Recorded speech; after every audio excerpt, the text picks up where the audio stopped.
Hai, Assalamualaikum. Nama kami Nurul Afiqah dan hari itu kami akan kongsikan salah satu review buku ataupun book talk, dan buku kami hari itu bertajuk Yesterday A Better Tomorrow yang ditulis oleh Encik Safri Awang Zaidil. Encik Safri Awang Zaidil tu ataupun nama penuhnya Datuk Seri Safri Awang Zaidil merupakan mantan Timbalan Setiausaha Negeri Sarawak yang pernah berkhidmat di dalam Perkhidmatan Awam Negeri Sarawak selama 45 tahun. Sangat panjang jangka berkhidmatnya dalam Jabatan Negeri Sarawak tu. Buku tu mengandungi 11 bab. Ketebalan bukunya 11 bab bersamaan dengan 398 muka surat. Okey, bunyinya banyak 11 bab, tapi bila kita orang baca, kita orang akan rasa 11 bab yang lama. Bila baca-baca, habis. Sebab komik macam yang jual, okey? Buku tu kami dapat pada buku tu sangat menarik lah. Salah satu buku sejarah yang menarik. Bila kita baca, kita akan rasa macam kami mau baca lagi. What's next? Apa seterusnya kisah buku tu? Okey. Dalam buku tu, yang nyuruh kami madah buku tu menarik sebab apa? Dia menggunakan banyak visual seperti gambar. Gambar, bila kita buka muka surat, beberapa muka surat pertama, kita akan nampak peta. Okey, peta Negeri Sarawak. And then gambar-gambar zaman dulu. Gambar tu sebenarnya membuktikan cerita apa yang dipadah penulis tu sebenarnya benar. Sebenarnya memang benar daripada pengalaman yang pun, bukan rekaan semata-mata. Okey, tu gambar orang Jepun lama marik, nya insert sekali dalam tu. Nya letakkan sekali supaya macam orang kira kami tu, kami suka dengan buku yang banyak gambar. Kita rasa macam berbaloi lah kita baca buku tu sebenarnya. Buku tu nya bukan menceritakan sejarah lama dulu aja si. Nya memang menceritakan perjalanan hidup penulis tu pun, iaitu yang Datuk Seri Safri Awang Zaidil.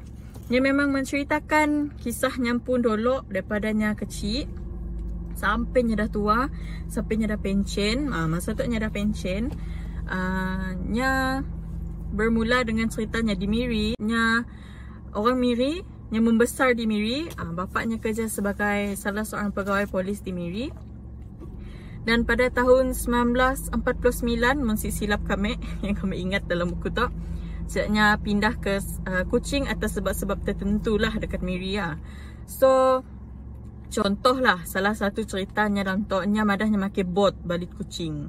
Nya makai bot, kita kini tu dah dapat makai jalan Pen Borneo. Ya, menceritakan perbezaan zaman dulu dengan zaman kini. Selainnya, nya juga ada sebut berapa gaji nya kerja dulu dengan zaman kini. Okey, dulu permulaan gajinya si salah nya ada pada 100 lebih lah. Ya, cerita dulu. Kini tu kita pun minimum wage lain.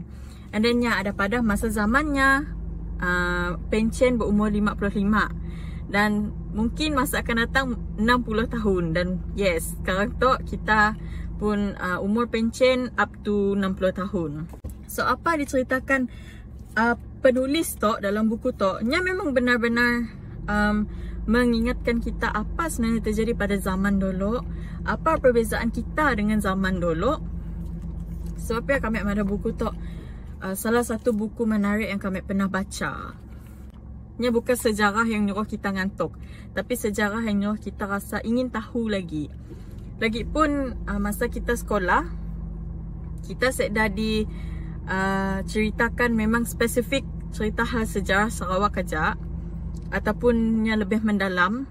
Sebab masa sekolah dulu kita menceritakan sejarah yang menyeluruh, nya seluruh Malaysia. Tapi buku tu nya lah semua, tapi nya ada cerita hal sejarah Sarawak, pembangunan politik negeri Sarawaknya semua ada dalam tu. Ya, pada zaman penulis tu lah. Mana selepasnya nya ada letak sekali lah. Tapi untuk pengetahuan kita pun, kita boleh baca buku tu. Nya memang banyak gila menceritakan hal kisah dulu, sejarah dulu, sejarah politik, semua ada dalam tu. Tengok gambar dulu punya masih ada letak dalam tu. So tu salah satunya. Okey, penulis tu sendiri pernah berkhidmat sebagai Timbalan Setiausaha Negeri Sarawak pada tahun 1950 lebih. Nya bersara pada tahun 1990 pada umurnya 55 tahun. Lepasnya bersara, Nya berkhidmat sebagai Ketua Eksekutif dekat Yayasan Sarawak. Okey? Bagi siapa yang si tahu, Nya pernah berkhidmat sebagai Ketua Eksekutif di Yayasan Sarawak. Nya sekda setakat Nya pencen, Nya terus rehat, tapi Nya selepas Nya berkhidmat kembali dekat Yayasan Sarawak. Di penghujung cerita buku tu, Nya menceritakanlah macam ni kisah perjalanan hidupnya lepas Nya pencen, apa Nya buat. Okey, dalam buku tu ada beberapa bab yang kami suka. Salah satunya bab 4, Growing in Kampung. Musik salah kami. Yes, Growing up in Kampung. Di mana bab tu Nya banyak menceritakan kisah hidupnya sebagai seorang budak yang membesar di kampung. Yang kami lupa pada tadi, Nya tinggal di kampung masjid ataupun masa tu Nya dikenali sebagai kampung nombor. Nya pernah membesar di Sia. Nya menceritakan pengalamannya di kampung, macam ni sidak kampung menyambut Maulidul Rasul, semua yang ada dalam buku tu. Sebab kami marah buku tu Nya membuatkan kita rasa dekat dengan penulis. Sebab apa Nya tulis, kita pernah rasa. Okey, setakat tu aja lah book review kami. Kami nak review lagi, lalu habislah cerita buku tu. Jadi siapa yang berminat mau baca buku Yesterday Better Tomorrow, atau zoom in front page-nya, kita orang boleh dapatkan dekat Pustaka Negeri Sarawak. Kita orang cari je Yesterday Better Tomorrow dan penulisnya Safri Azaidil. Okay, sekian book review kami kali tu. Terima kasih sebab dah tengok video tak sampai habis. Kita akan berjumpa pada masa akan datang. Bye, thank you.